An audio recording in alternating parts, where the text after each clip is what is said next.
നമസ്കാരം, എൻ്റെ പേര് ശശികുമാർ എന്നാണ്. ഇന്ന് നമ്മൾ പഠിക്കാൻ പോകുന്നത് എങ്ങനെ ഹോൾസിനെയും സിലിണ്ടറിക്കൽ സർഫേസസിനെയും ലാബ് ചെയ്യാമെന്നതാണ്. ഈ ഡെമോൺസ്ട്രേഷന് ശേഷം internal lap hole, external lap shaft എന്നിവ ഉണ്ടാക്കാനും ലാബ്സിലെ അബ്രസീവ് കോമ്പൗണ്ട് മാറ്റാനും ആവശ്യമുള്ള tools: vernier height gauge, vernier caliper, ആവശ്യമുള്ള എക്യുപ്മെന്റ്സ്: ലാത്ത് മെഷീൻ, ആവശ്യമുള്ള മെറ്റീരിയൽസ്, റോ മെറ്റീരിയൽസ്. ഈ ജോബ് ആരംഭിക്കുന്നതിന് മുമ്പ് ഇനി പറയാൻ പോകുന്ന പ്രിലിമിനറി ചെക്കുകൾ ചെയ്യുക. ആദ്യം സ്റ്റീൽ റൂൾ ഉപയോഗിച്ച് റോ മെറ്റീരിയൽ പരിശോധിക്കുക.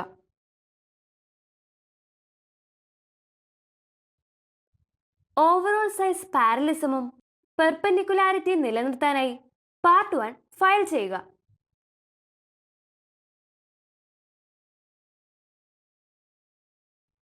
ഓവറോൾ സൈസ് പാരലിസമും പെർപെൻഡിക്കുലാരിറ്റിയും നിലനിർത്താനായി പാർട്ട് 2 ഫയൽ ചെയ്യുക.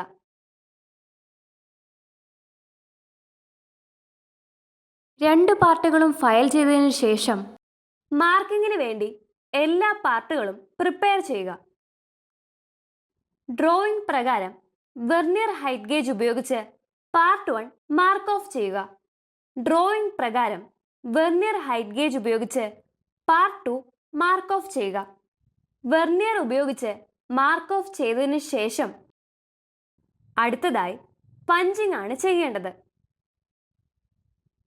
പാർട്ട് 1-ൽ വിറ്റ്നസ് മാർക്ക് പഞ്ച് ചെയ്യുക. പാർട്ട് 2-ൽ വിറ്റ്നസ് മാർക്ക് പഞ്ച് ചെയ്യുക.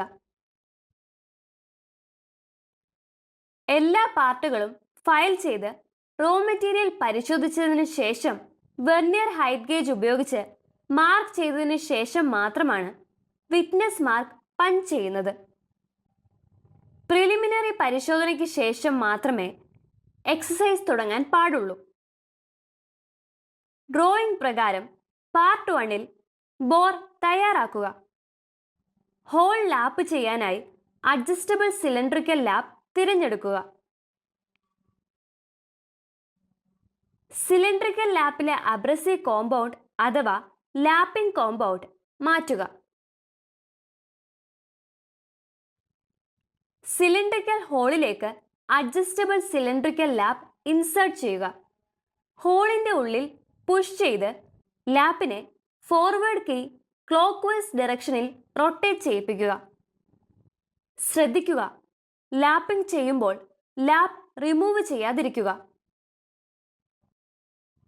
ലാപ്പ് ഹോൾഡിംഗിൽ നിന്ന് ജോബ് റിമൂവ് ചെയ്ത് ക്ലോക്ക് വൈസ് ഡയറക്ഷനിൽ റൊട്ടേറ്റ് ചെയ്ത് പുറത്തെടുക്കുക.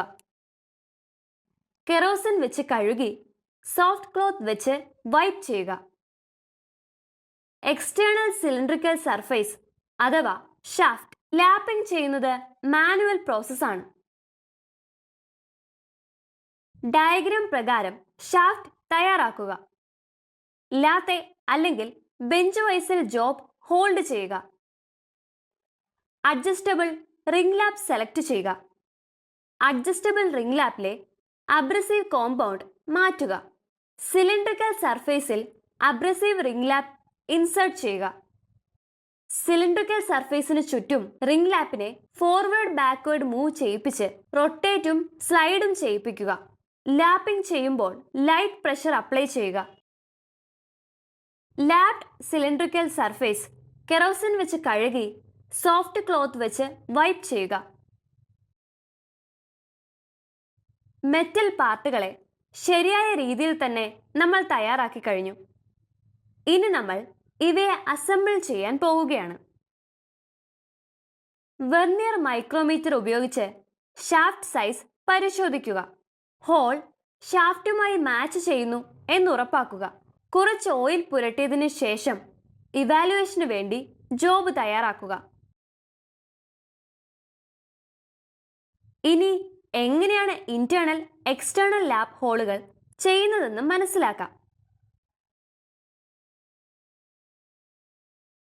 രണ്ട് വർക്ക് പീസുകളിലും ഫിനിഷിംഗ് മെച്ചപ്പെടുത്തുന്നതിന് മറ്റൊരു വർക്ക് പീസുമായി ചേർന്ന് ഉപയോഗിക്കുന്ന ഒരു ഉപകരണമാണ് ലാപ്പ്.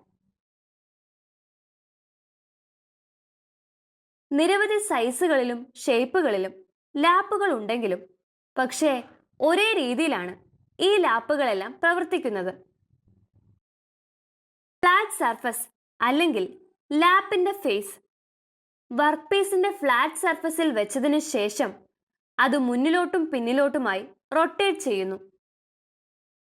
ഈ ആക്ഷൻ കാരണം ഒരേ സമയം രണ്ട് സർഫസുകളും പോളിഷ് ചെയ്യുകയും രണ്ട് സർഫസുകളിൽ നല്ല ഫിനിഷിംഗ് ഉണ്ടാവുകയും ചെയ്യുന്നു. പ്രധാനമായി രണ്ടു തരം ലാപ്പുകളാണ് ഉള്ളത്: ഇന്റേണൽ ലാപ്പും എക്സ്റ്റേണൽ ലാപ്പും. ഹോളുകളുടെ ഇൻസൈഡ് സർഫസ് പോളിഷ് ചെയ്യുന്നത് ഇന്റേണൽ ലാപ്പുകളാണെങ്കിൽ ഹോളുകളുടെ ഔട്ട്സൈഡ് സർഫസ് പോളിഷ് ചെയ്യുന്നത് എക്സ്റ്റേണൽ ലാപ്പുകളാണ്.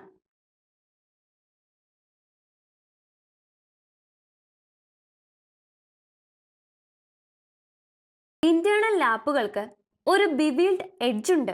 അത് ഉപയോഗിക്കുന്ന ഹോളിൽ ലോക്കോ സ്പേസ് ലോക്കോ ഫിറ്റ് ചെയ്യുന്ന രൂപത്തിലാണ്. എന്നാൽ എക്സ്റ്റേണൽ ലാപ്പുകൾ മുഴുവൻ ഫേസുകളും ഫ്ലാറ്റ് ആണ്. അതിനാൽ ഏത് സിലിണ്ടറിക്കൽ സർഫേസുകളിലും ഉപയോഗിക്കാൻ കഴിയും. കോപ്പർ കൊണ്ട് നിർമ്മിച്ച ഇന്റർചേഞ്ചബിൾ സ്ലീവുകൾ അഡ്ജസ്റ്റബിൾ ലാപ്പുകളിലുണ്ട്. ലാപ്പിംഗ് കോമ്പൗണ്ടിനെ ഹോൾഡ് ചെയ്യാനായി ചിലപ്പോൾ ലാപ്പുകളിൽ ഹോളുകൾ കാണപ്പെടാറുണ്ട്. ലാത്തയിൽ വർക്ക് സ്പേസ് ഹോൾഡ് ചെയ്തോ അല്ലെങ്കിൽ മാനുവലായിട്ടോ റിംഗ് ലാപ്പ് ചെയ്യാൻ കഴിയും. എന്നാൽ സ്പ്ലിറ്റ് റിംഗ് സിലിണ്ടറിക്കൽ സർഫസിൽ മാത്രമേ ഉപയോഗിക്കാൻ കഴിയൂ. ലാപ്പിംഗ് ചെയ്യുമ്പോൾ ഹോളിൽ നിന്ന് ലാപ്പ് റിമൂവ് ചെയ്യാൻ പാടില്ല. കാരണം ബോറിന്റെ ഫുൾ ലെങ്തിൽ ലാപ്പ് മൂവ് ചെയ്യണം. ലാപ്പിംഗ് ചെയ്യുമ്പോൾ റിംഗ് ലാപ്പ് വർക്ക് പീസിനൊപ്പം മുന്നോട്ടും പിന്നോട്ടും സ്ലൈഡ് ചെയ്യണം. ഒരേ സമയം ലാപ്പ് ഓൾട്ടർനേറ്റ് ഡയറക്ഷനുകളിൽ റൊട്ടേറ്റ് ചെയ്യണം. പ്രത്യേകം ശ്രദ്ധിക്കുക, ലാർജ് ഡയമീറ്റർ ലാപ്പിങ്ങിന് സ്പെഷ്യൽ ലാപ്പുകൾ മാത്രമേ ഉപയോഗിക്കാവൂ.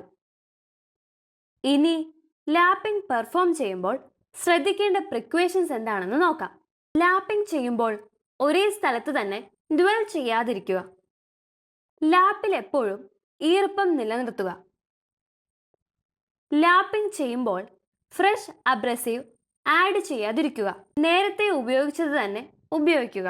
ലാപ്പിംഗ് ചെയ്യുമ്പോൾ എക്സസീവ് പ്രഷർ അപ്ലൈ ചെയ്യരുത്. സേഫ്റ്റി പ്രിക്വേഷൻസ് പാലിക്കാൻ ശ്രദ്ധിക്കുക. നമ്മൾ ഇതുവരെ പഠിച്ചതെന്ന് ഓർത്തെടുക്കാം. Internal lap hole external lap hole ചെയ്യാൻ ലാബ്സിലെ അബ്രസീവ് കോമ്പൗണ്ട് മാറ്റാൻ 3-point ഇന്റർണൽ മൈക്രോമീറ്റർ ഉപയോഗിച്ച് ഹോൾ സൈസ് പരിശോധിക്കാനും വെർനിയർ മൈക്രോമീറ്റർ ഉപയോഗിച്ച് ഷാഫ്റ്റ് പരിശോധിക്കാനും ഷാഫ്റ്റിനെയും ഹോളിനെയും ഫിറ്റ് ചെയ്യാനും നമ്മളിന്ന് മനസ്സിലാക്കി. അങ്ങനെ ഹോൾസിനെയും സിലിണ്ടറിക്കൽ സർഫേസസിനെയും ലാപ്പ് ചെയ്യാമെന്ന് നമ്മൾ മനസ്സിലാക്കി. നിങ്ങൾക്കിത് മനസ്സിലായെന്ന് വിശ്വസിക്കുന്നു. ഒരു ഇൻസ്ട്രക്ടറിന്റെ സഹായത്തോടെ ഈ എക്സസൈസ് പരിശീലിക്കുക.